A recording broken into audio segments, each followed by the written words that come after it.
Okay guys, we are in Noprills at Canada, Saskatchewan today.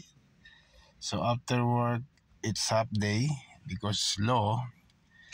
The weather today is like you're feeling have a headache because of too much hot. I don't know, it's 34 yesterday and I don't know what the weather for today. This is update weather. A summer season, okay?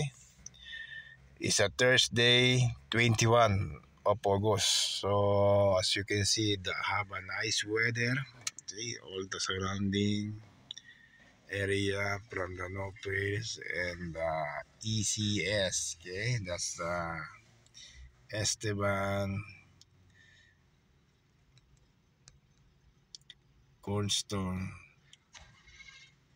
School. Okay, so that's what I know. Okay, so I'm sorry, I correct you if I'm wrong. Okay. So for now, this is the blog for content for today because this is the interesting for me. How what is the temperature for now? This yesterday and today. Yesterday I see it's 34.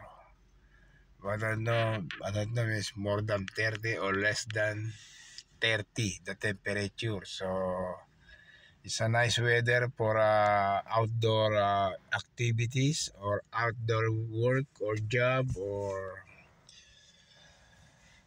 for projects. So it's okay. Okay, so guys, so subscribe and click the notification bell for upcoming latest video to my YouTube channel at handle name is at Donro Amazing 2025, okay? So, see you guys next time. Subscribe and click the notification bell for upcoming latest video updates to my amazing tips. Check and views our past videos just to know or to learn or experience to share it to you in my YouTube channel.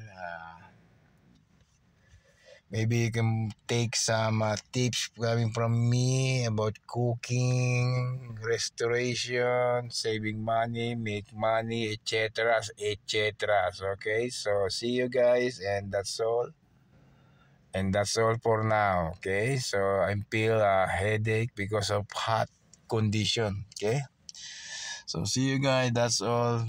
Subscribe and click the notification bell for upcoming latest video for this week or next week. Okay, see you guys. That's all.